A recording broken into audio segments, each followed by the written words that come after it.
BA part second year Hindi साहित्य के विद्यार्थियों का गवर्नमेंट कॉलेज कोलैद की तरफ से इस ऑनलाइन वीडियो कक्षा में आपका एक बार फिर स्वागत करता हूं। आइए बीए पार्ट सेकंड ईयर के द्वितीय प्रश्न पत्र पर हम लोग पिछले वीडियो से इस ऑनलाइन कक्षा में हम अध्ययन कर रहे हैं। जैसा कि मैंने पिछली वीडियो में आपको बताया था कि द्वितीय प्रश्न पत्र में आपके जो अंधेर नगरी नामक जो नाटक है, भारतेंदु हरिश्चंद्र ने जो आधुनिक काल के प्रमुख रचनाकार प्रसिद्ध नाटककार रहे हैं, उनकी जो रचना है अंधेर नगरी, जो आपके सिलेबस में है, द्वितीय प्रश्न पत्र में है, उसकी मैंने प्रथम वीडियो में कथा वस्तु और कथा सार से आपको परिचय करवाया था। आज के इस वीडियो में हम इसके उद्देश्य पर बात करते हैं और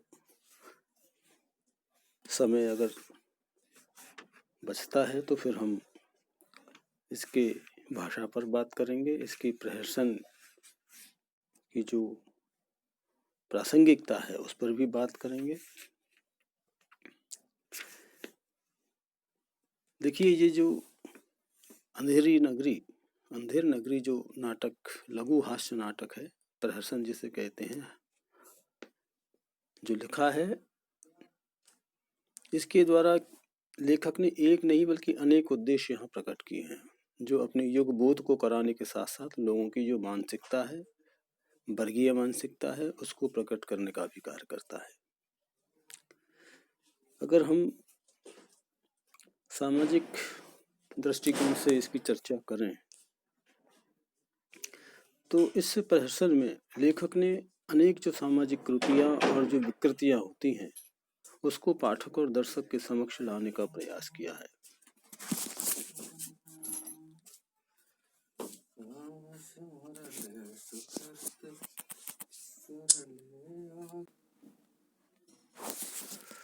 तत्कालीन सामाजिक व्यवस्था में जो छुआछूत और जातिवाद का जो बोलबाला था उसको यहाँ लेखक ने प्रकट किया है। जातिवाद तो पूरे समाज को खोखला कर ही रही थी। छोटी छोटी उपजातियों में समाज पूरा विभाजित था। हिंदू जो समाज था वो कमजोर पड़ने लगा था। लिखा भी है कि ऐसी जात हलवाई जिसके 36 कौम हैं भाई, ये लिखा लेखक ने। जैसे कि कलकत्ते के विल्सन मंदिर में मित्रिये, वैसे अंधेर नगरी के हम। तो सामाजिक स्तर पर उस समय जो समाज में विभाजन था जातियों को लेकर के, और एक दूसरे को नीचा दिखाने को या अपने आप को समृद्ध और अपने आप को उच्च वर्ग से जोड़ने का जो एक मन के अंदर भाव था उस समय के लोगों में, उससे परिचय यहाँ लेखक ने करवाया है। और इस सोसाइटी के अंतर्गत जो अंधविश्वास है, उस तत्कालीन समाज में अंधविश्वासों का बड़ा बोलबाला था। राजा, मंत्री, कोतवाल सभी अंधविश्वासी थे, तरह तरह की कुरीतियों में विश्वास करते थे। नाटक के अंतिम अंक में महंत जी कि यह कहने पर कि विशेष मुहूर्त में मृत्यु प्राप्त करने पर वैकुंठ की प्राप्ति होगी, तो यह सुनकर राजा, मंत्री, सिपाही सभी फांसी पर चढ़ने को तैयार हो जाते हैं। तो ये अविवेकी जो निर्णय है, अंधविश्वासों में जो अपना विश्वास व्यक्त करने का जो उस समय के लोगों की मानसिकता थी, उससे भी यहाँ लेखक ने परिचय करवाया है।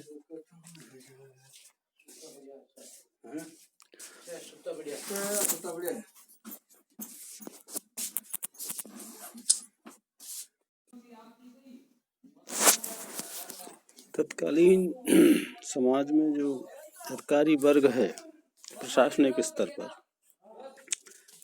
उस समय वह भी सदा लूटमार मचाए रहता था। तो प्रशासन का जो दुष्चक्र है उस पर भी यहाँ लेखक ने प्रकाश डाला है। और अपने दर्शकों को, अपने पाठकों को परिचित करवाया है कि वे जनता को अकारण परेशान करते थे, रिश्वत खाते थे। लिखा भी है कि चूरन अमले सब जो खावे, दूनी रिश्वत तुरंत पचावे।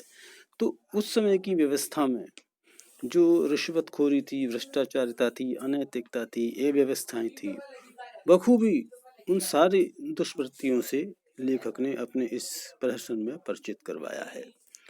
उस समय का अधिकारी वर्ग पूरी तरह भ्रष्ट था। उसके लिए व्यक्ति का बुद्धि कौशल और गुणों से युक्त होना कोई महत्वपूर्ण नहीं था, बल्कि उसका भ्रष्ट होना, रिश्वतखोर होना वो जरूरी था। न्यायालय में कार्य करने वाले भी भ्रष्ट थे। लिखा है बखूबी लेखक ने, जैसे काजी वैसे पाजी, रैयत राजी टके सिर भाजी।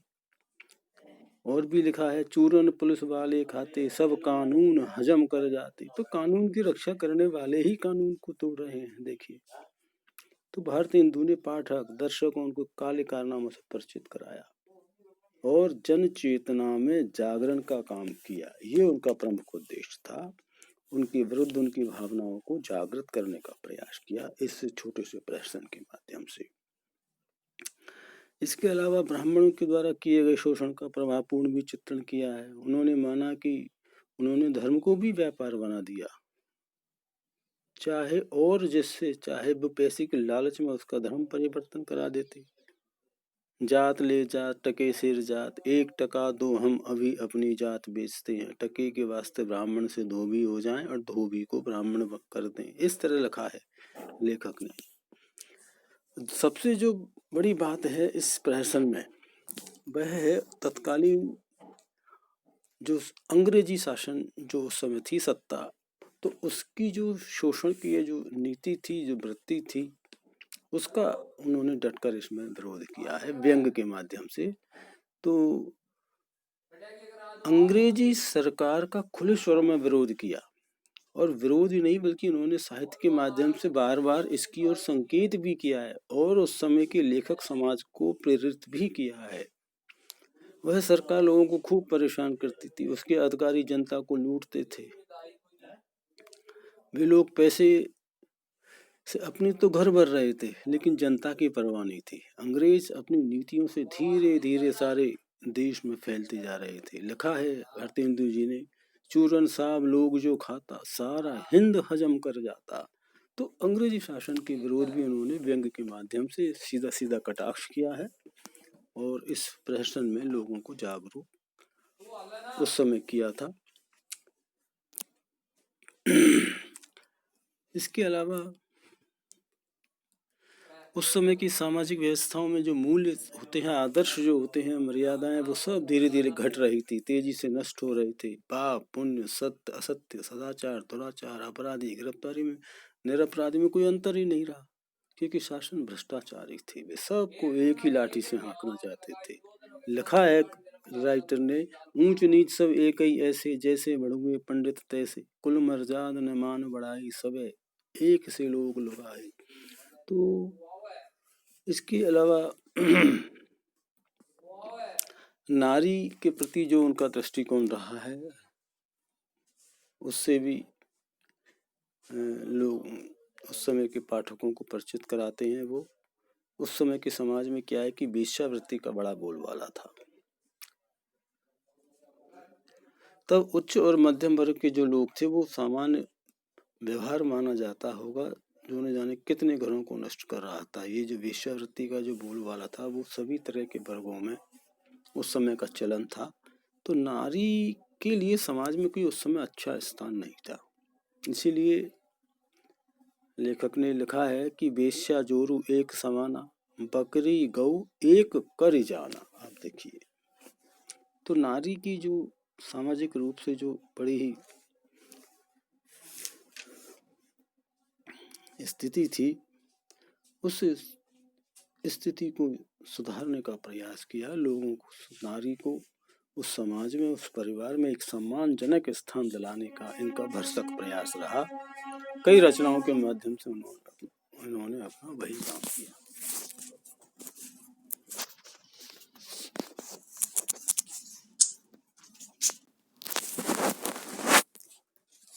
तो निष्कर्ष रूप में कहा जा सकता है कि अंधेर नगरी एक सह उद्देश्य रचना है, और वे जो लेखक हैं वो भारत की दुर्दशा का वर्णन करना चाहते हैं। इसलिए तत्कालीन शासकों पर अप्रत्यक्ष रूप से वो व्यंग बाण बरसाते हैं और उस जनता में राष्ट्रीय भावना जगाने का प्रयास करते हैं।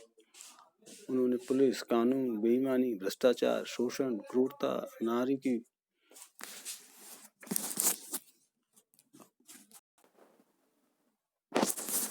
अपमानजनक स्थिति को प्रकट करने वाला एक प्रहसन है। और उन्होंने उस समय की जो स्थितियां थी उसको समाज के सामने यथार्थ रूप से प्रकट किया। सांस्कृतिक और सामाजिक चेतना के लिए भी उन्होंने पाखंड, आडंबर, अंधविश्वास, रूढ़ी परंपराओं सबको प्रकट करते हुए वाणी प्रदान की, उन्हें दूर करने का भी प्रयास किया। वास्तव में यह जो यथार्थ बोध कराने वाला एक सफल नाटक है, देशभक्ति को जगाने वाला, सामाजिक और राजनीतिक विसंगतियों पर प्रकाश डालने वाला, नाटक लिखने का मार्गदर्शन करने वाला और हिंदी भाषा के प्रति रुचि बढ़ाने वाला भी एक सफल नाटक रहा है। तो ये इसके उद्देश्य पर मैंने अभी चर्चा की। और जहाँ तक बात है इसकी सफलता असफलता को लेकर के कि क्या वास्तव में इसकी ये प्रहसन उन्होंने जो लिखा है वह सफल है क्या। देखिए 1800 ये एक्चुअली में नाटक 1881 ईस्वी में लिखा गया था, अंधेर नगरी, और तभी इसका मंच पर मंचन भी किया गया था। लेकिन 1960 में इसको प्रहसन के रूप में मंचित किया गया था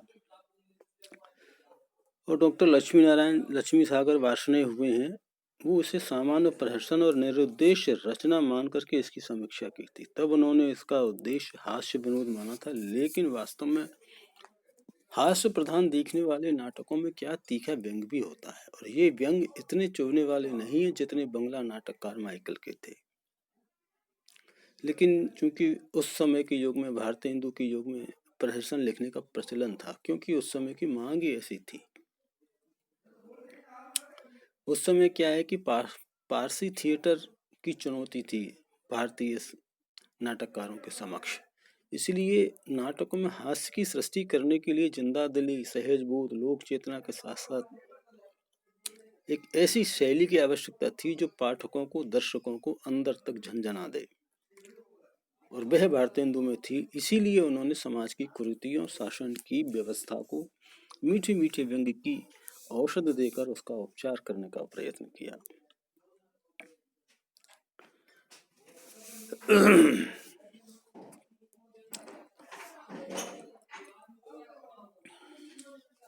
अगर इसकी हम प्रासंगिकता पर बात करें तो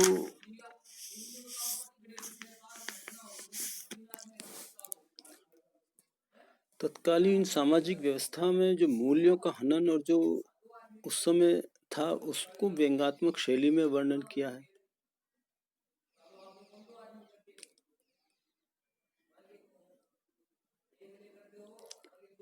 नारी दुर्दशा के पर भी इन्होंने बहुत खूब लिखा, और देखा जाए तो प्रासंगिक तौर पर आज भी हमारे समाज में नारी की दूर दराज के क्षेत्रों में वही स्थिति है।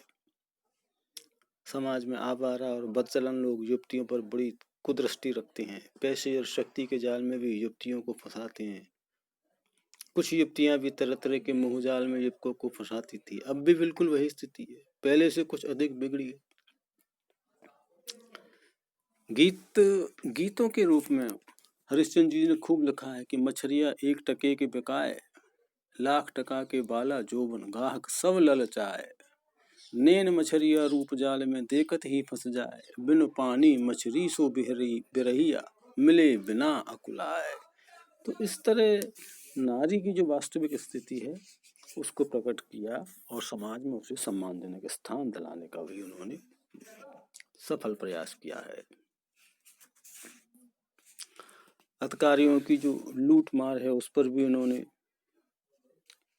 लिखा है। आज के हमारे युग में भी रिश्वतखोरी से पूरा तरह हम त्रस्त हैं, बिना रिश्वत के हमारा आज भी कोई काम नहीं होता। तो इसकी प्रासंगिकता आज भी उतनी ही है इस नाटक की, इस प्रहसन की, जितनी की तत्कालीन समाज में थी, तत्कालीन समय में थी, आधुनिक काल में थी। आज भी सरकारी कर्मचारी बेईमान होते हैं, जो कई इस तरह के बेईमान होते हैं, अब भी वैसे ही देखने को मिलता है।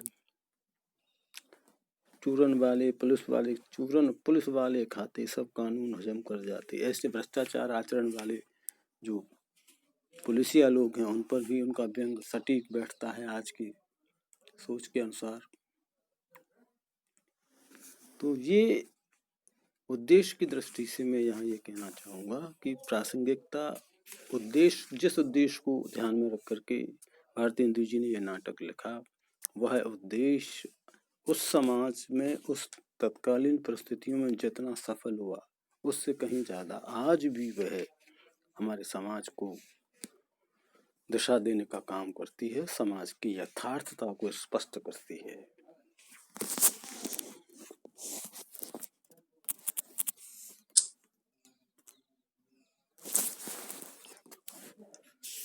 थोड़ा सा मैं बात करूंगा इसकी भाषा पर। देखिए,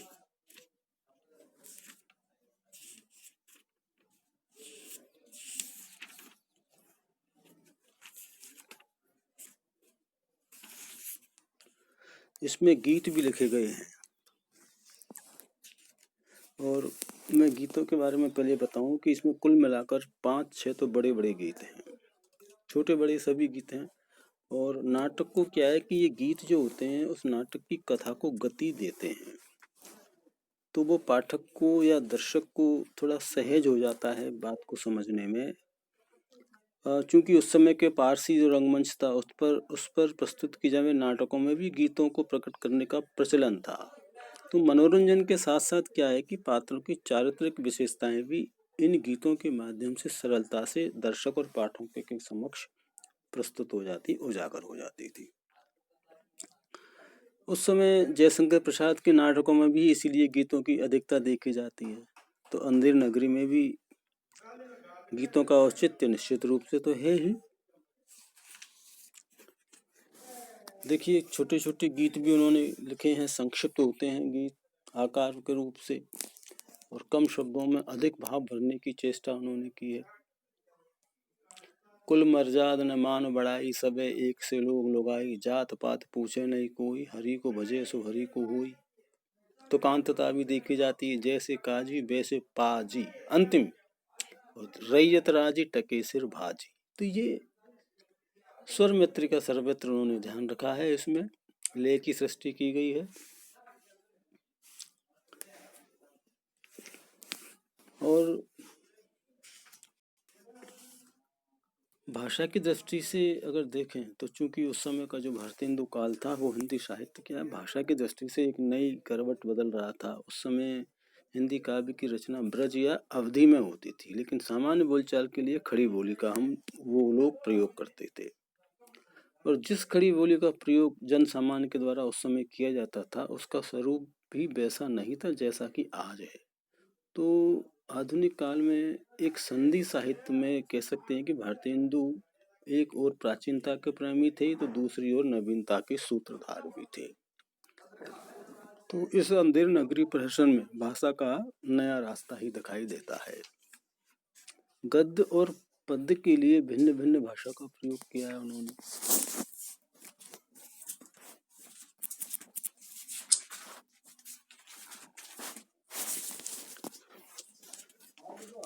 तो भाषा के प्रयोग की दृष्टि से विविधता दिखाई देती है जो स्पष्ट रूप से देखने को मिलती है।